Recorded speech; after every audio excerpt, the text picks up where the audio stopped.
Hello travellers, welcome back to the channel. और आज की इस वीडियो के अंदर हम डिस्कस करने वाले हैं जो कि एक इशू, एक टॉपिक जो रेज हुआ है अभी रिसेंटली, जो प्रॉब्लम आ रहे हैं स्पेशली पाकिस्तानी ट्रैवलर्स के लिए, जो लोग पाकिस्तान से ट्रैवल करना चाहते हैं फॉर वियतनाम। वियतनाम आप सब जानते हैं कि साउथ ईस्ट एशिया का कंट्री है, बहुत खूबसूरत कंट्री है। थाईलैंड के साथ उसका बॉर्डर मिलता है, थाईलैंड, लाओस, कंबोडिया और उसके साथ कैम्बोडिया बॉर्डर, चाइना बॉर्डर के साथ है। तो ये टूरिज्म के लिए बहुत फेमस कंट्री है, बहुत खूबसूरत कंट्री है। मैंने खुद भी अपना ट्रिप प्लान किया हुआ है, बट अनफॉर्चुनेटली कुछ इश्यूज आ रहे हैं वीज़ाज को लेके, और इस वीडियो के अंदर हम वही आपसे शेयर करने वाले हैं, आपको उस पर अपडेट देना चाहते हैं। तो जैसे आपको पता है, अभी थाईलैंड, मलेशिया, जो साउथ ईस्ट एशियन कंट्रीज हैं, उन्होंने कुछ वीज़ा पॉलिसी अपडेट की थी 2025 के अंदर, और वीज़ा रिस्ट्रिक्शन भी सुनने में आया था कि लगी हैं। तो क्योंकि इस वीडियो के अंदर में स्पेशली हम बात कर रहे हैं पाकिस्तानी पासपोर्ट को लेके, पाकिस्तानी नेशनैलिटी के जो लोग हैं, स्टिल थाईलैंड के लिए वीज़ा मिल रहे हैं, Malaysia, Indonesia, even Philippines, Laos, Cambodia, जितने बाकी साउथ ईस्ट एशियन कंट्रीज हैं उनका सबका वीज़ा मिल रहा है ऑलमोस्ट, और सिवाय सिंगापुर और वियतनाम के। सिंगापुर का भी मिल जाता है, लेकिन उसका प्रोसेस थोड़ा सा लंबा है, थोड़ा सा डिफिकल्ट है। बट इस वीडियो के अंदर स्पेशली मैं आपसे जो प्रॉब्लम डिस्कस करने वाला हूँ, जो कि मैंने रिसेंटली खुद भी इस प्रॉब्लम को फेस किया है। एक्चुअली क्या मैंने प्लान ये किया था कि मैंने last year at the end of 2024 मैंने प्लान किया था, लास्ट ईयर अक्टूबर 2024 के अंदर के मैं वियतनाम का एक ट्रिप प्लान किया था। तो वो कुछ पर्सनल रीज़न की वजह से थोड़ा सा वो डिले हो गया, और then I decided to apply for the visa in April. And unfortunately आप टाइमिंग का क्लैश देखें कि ठीक उसी टाइम वियतनाम ने वीज़ा पॉलिसी को अपनी अपडेट की थी, और इस साल उन्होंने कोई 2-3 वीज़ाज पॉलिसी अपडेट किया। इस वीडियो के अंदर में स्पेशली जो इश्यूज आ रहे हैं पाकिस्तानी पासपोर्ट पे, उस कैटेगरी के अंदर हम सिर्फ विजिट वीज़ा, ये टूरिस्ट वीज़ा जिसको कहते हैं, वो हम आपको बताएंगे कि प्रॉब्लम बेसिकली क्या आ रहा है, और अब क्यों इतना मुश्किल हो चुका है पाकिस्तानी पासपोर्ट पे वियतनाम का इवन के टूरिस्ट वीज़ा, विजिट वीज़ा भी लेना। सो बेसिकली 2023 के अंदर वियतनाम ने पाकिस्तान जितने भी नेशनैलिटीज़ हैं वर्ल्ड के अंदर, उन सब के लिए एक ई वीज़ा स्टार्ट किया था। उससे पहले आपको वियतनाम का स्टिकर वीज़ा मिलता था, आप किसी भी ट्रैवल एजेंसी या ट्रैवल एजेंट के थ्रू आप वो वीज़ा ले सकते थे। बट इस साल 2023, इट्स ऑलमोस्ट 2 ईयर्स के बहुत सारे पाकिस्तानी इंडियंस यहाँ से, हमारे एशिया से, साउथ एशिया सब कॉन्टिनेंट से ट्रैवलर्स जो हैं वो उन्होंने वियतनाम विजिट किया। बहुत सारे मेरे फ्रेंड्स भी थे, उन्होंने इस कंट्री को विजिट किया। नो डाउट बहुत खूबसूरत कंट्री है, लैंडस्केप बहुत खूबसूरत है इस कंट्री के, और ये शुरू से ही मेरा एक बकेट लिस्ट में ये कंट्री था जो कि मैं इस साल विजिट करना चाह रहा था 2025 के अंदर इन सितंबर। तो मैंने जो वीज़ा का प्रोसेस मैंने पूछा, मैंने बहुत कोशिश की, ट्राई किया कि वीज़ा ये मुझे मिल जाए, और मैंने उनकी जो ऑफिशियल वेबसाइट है वियतनाम की, ई वीज़ा, और वो भी इसी साल ही उन्होंने अपडेट की है। उससे पहले पुराना उनका इमिग्रेशन पोर्टल होता था जिस पे आप अपनी पासपोर्ट की और पासपोर्ट स्कैन टू फोटो, अपनी जो पासपोर्ट साइज फोटोज़ हैं वो स्कैन करके आप अपलोड करते थे। कोई इतनी ज़्यादा रिक्वायरमेंट नहीं थी, आपने जस्ट अपना ट्रैवल इंश्योरेंस के बारे में बताना, अपनी अकोमोडेशंस के बारे में बताना, आप कहाँ पे रुक रहे हैं, क्या बजट है आपका, लेके आ रहे हैं। सिंपली आपने उनके वेब पोर्टल पे, जो ऑनलाइन पोर्टल है, उस पे जाना है, और आपको वो with in I think 4 to 5 working days आपका वीज़ा आ जाता था, even for the Pakistani passport, Pakistani nationalities पे। So since April, I'm still struggling to get the e visa actually, जो कि एक सिंगल एंट्री वीज़ा भी हो सकता है, कि मल्टी एंट्री वीज़ा भी आप ले सकते हैं। और इस वीज़ा की जो फ़ी थी वो ओनली $25 थी पोर्टल पे। तो स्टिल अभी जो है ना, वियतनामीज़, मैंने अपने कुछ रिसोर्सेज से चेक भी किया, पता भी किया है, जो पाकिस्तान के अंदर ट्रैवल एजेंसीज है, जो टूर ऑपरेटर हैं, उनसे भी मेरे काफ़ी लोगों से, सिर्फ एक से नहीं, मैंने काफ़ी लोगों से कंफर्म भी किया है।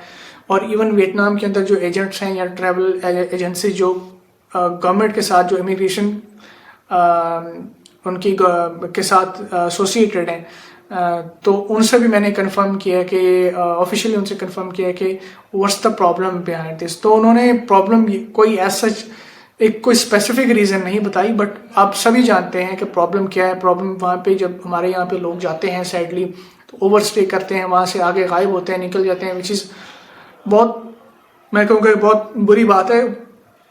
वो कंट्री ऐसा नहीं है कि आप वहाँ पे अपना जाकर कोई बिजनेस करें, आप लॉन्ग टर्म रहें। हाँ, हम एक सिर्फ as a tourist, as a visitor visa की भी फिलहाल बात कर रहे हैं। अगर आप इस कंट्री के अंदर आप लॉन्ग टर्म रहना चाहते हैं तो उसका एक डिजिटल नोमैड भी वीज़ा है, वो एक अलग कैटेगरी है। दो कि अभी उनको उसको still as a tourist visa ही कंसिडर कर रहे हैं, बट इन फ्यूचर वियतनाम ने ये भी लेके आ जाना, जैसे थाईलैंड ने अपना DTV वीज़ा अनाउंस किया था। तो उससे हटके बेसिकली उन्होंने गोल्डन वीज़ा का 10 साल गोल्डन वीज़ा लॉन्च किया है वियतनाम ने, जिसके अंदर आप उनकी परमानेंट रेजिडेंसी भी ले सकते हैं, सिटीजनशिप भी ले सकते हैं। आप 10 साल के लिए आप वियतनाम के अंदर आप रह सकते हैं अगर आपका लॉन्ग टर्म का प्लान है। बट जो मोस्टली लोग यहाँ से जाते हैं टूरिज्म पर्पस के लिए, घूमने फिरने के लिए, और बिल्कुल जाना चाहिए, 100% जाना चाहिए अगर आप जा सकते हैं, क्योंकि बहुत खूबसूरत कंट्री है। अगर आप वीडियोस देखें यूट्यूब पे या इवन सोशल मीडिया पे, अगर आप थोड़ा सा भी आपको इंटरेस्ट है ट्रैवलिंग का, तो आप इन कंट्रीज़ को, Thailand, Vietnam, Cambodia, Malaysia, south east Asian, Philippines, जितने कंट्रीज हैं बहुत खूबसूरत हैं। तो इन सब से जो मेरा फेवरेट है, वो माय पर्सनल फेवरेट, वो वियतनाम है। उसकी बहुत सारी रीज़न है, वो हम फिर किसी और वीडियो में बात करेंगे। बट जो प्रॉब्लम बेसिकली आ रहा था पाकिस्तानी पासपोर्ट पे, जब उनसे मेरी बात हुई ऑफिशियल वहाँ पे जो रजिस्टर्ड उनके जो कंपनीज हैं, उन्होंने प्रॉब्लम यही बताया कि अभी आप जो पाकिस्तानी पासपोर्ट है उस ये रिस्ट्रिक्टेड कंट्रीज़ की लिस्ट में अभी डाला हुआ है इसको, और जैसे ही कोई नई अपडेट आएगी, पॉलिसी आएगी, तो ये रिस्ट्रिक्शन उठा ली जाएगी। Then you will be able to apply through e visa portal, web portal, जो कि स्टिल आप अप्लाई कर सकते हैं। बट प्रॉब्लम ये है कि जब आप वीज़ा अप्लाई करते हैं तो आगे से आपको बार बार रिविजन्स में दे देता है कि आप फलां डॉक्यूमेंट अपलोड करें, अपना अकोमोडेशन का प्लान बताएं, जो कि ऑलरेडी आपने फिल किए होते हैं। स्टिल आपको वो रिजेक्शन में देता है, रीसबमिशन में भेज देता है कि अच्छा ये प्रॉब्लम है, वो प्रॉब्लम है। सो अल्टीमेटली उनका गोल ये है कि वो आपको वीज़ा नहीं देना चाह रहे, उनका यही है। तो ये मैंने चीज़ नोट की है, मैंने बहुत सारे लोगों से पूछा भी है, कंफर्म भी किया, तो उन लोगों ने 3-3 महीने से अपने वीज़ा अप्लाई किए हुए थे और अभी तक उनका वीज़ा नहीं आया। हाँ, किसी का लकीली अगर आ गया तो आ गया, बट ये है कि प्रॉब्लम वही सेम है जो हमारे होता है। लोगों के पास इतने फंड्स नहीं होते, वहाँ पे सिर्फ इधर उधर निकलने के लिए जाते हैं, या अगर ट्रैवल पर्पस के लिए भी जाएं तो आप ओवर स्टे ना करें। अगर 30 डेज का वीज़ा तो आप कोशिश करें 20-25 दिन के अंदर आप वापस आ जाएं। तो ये बहुत ही फ्रीक्वेंटली जो है ना, उन्होंने आई थिंक जो वियतनामीज इमिग्रेशन है उनकी जो गवर्नमेंट है, उन्होंने बड़ा क्लोजली मॉनिटर किया है कि स्पेशली इस कंट्री के जो नेशनल्स हैं वो बेसिकली हो क्या रहे, वो कि लूप में सर्कल चल रहा था, और उन्होंने बड़ा इसको मॉनिटर किया, क्लोज किया। फिर उन्होंने डिसीजन लिया कि एक दफ़ा करंटली उन्होंने इस पे एक, आप समझ लीजिए, एक तरह का बैन अभी लगा। ऐसा नहीं है कि इट्स इम्पॉसिबल कि वीज़ा लेना ही नामुमकिन हो चुका है। आप स्टिल ट्राई कर सकते हैं, आप एम्बेसी में जाके वहाँ पे सबमिट कर सकते हैं, जो कि पुराना तरीका है। आई थिंक सिर्फ अभी अगर आप 2025 की बात करें तो सिर्फ एक ही तरीका अभी बचा है, जो कि आप डायरेक्ट एम्बेसी में जाके करें, और एम्बेसी अगर आपको हेल्प उसमें कर दे तो वेल एंड गुड है, आपको वीज़ा मिल सकते हैं। बट ई-वीज़ा बेसिकली जो है ना, अभी भी स्टिल आप स्टिकर वीज़ा ले सकते हैं, लेकिन उसके लिए आपको वियतनाम से एक इन्विटेशन लेटर चाहिए होता है, जो कि मेरा नहीं ख्याल कि इतना इजी प्रोसेस है जितनी मेरी ट्रैवल एजेंट से बात हुई है। इनके जो एक्सपीरियंस ट्रैवल एजेंट्स हैं या कंपनीज हैं, वो भी अभी जो है ना, उनका कोई पॉजिटिव फीडबैक नहीं, इतना अच्छा नहीं है। तो वही एक रवायती ट्रेडिशनल तरीका है। अगर आप पाकिस्तान से वियतनाम का वीज़ा लेना चाहते हैं या ट्रैवल करना चाहते हैं तो आपको एम्बेसी में जाना पड़ेगा, वहाँ पे आपको डॉक्यूमेंट सबमिट करके, वही जो पुराना तरीका है। लेकिन ई-वीज़ा आपको पता है कि वो आपको उसके लिए कुछ भी एम्बेसी जाने की ज़रूरत नहीं है, आपको ऑनलाइन ही फ़ी पे करनी है। आपको सारे डॉक्यूमेंट्स भी इतने ज़्यादा नहीं होते, 4-5 डॉक्यूमेंट्स होते थे जो आपने अपलोड करने होते थे, आपका वीज़ा आ जाता था। इवन के लास्ट ईयर 2024 के अंदर मैंने अपने कुछ फ्रेंड्स का वीज़ा अप्लाई किया था खुद, जो कि वीज़ा उनका 8 से 7 दिन के अंदर आ भी गया था उनकी ईमेल पे। वो आपको प्रिंट करवा के लेके जाना होता है और आप फ्लाई कर सकते हैं वियतनाम।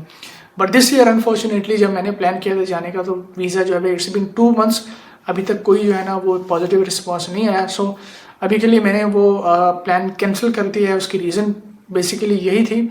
हाँ, ऑल्टरनेटिव मेरे पास थे, हम थाईलैंड, मलेशिया और बाकी कंट्रीज विजिट कर सकते थे, बट मेरा प्लान यही है कि मैंने पहले वियतनाम ही विजिट करना है। लेट्स सी, होपफुली कि हम वेट करेंगे कि क्या नेक्स्ट अपडेट आती है। सो और भी ट्रैवल से जुड़ी जितने भी आपको आप अपडेट्स आप लेना चाहते हैं, जैसे कंट्रीज जो बेस्ट अफोर्डेबल और चीपेस्ट कंट्री हैं, सो आप चैनल को सब्सक्राइब और लाइक कर सकते हैं। हम आने वाली वीडियोस के अंदर और आपसे ट्रैवल अपडेट्स आपके साथ शेयर करते रहेंगे with some other and new countries and new destination.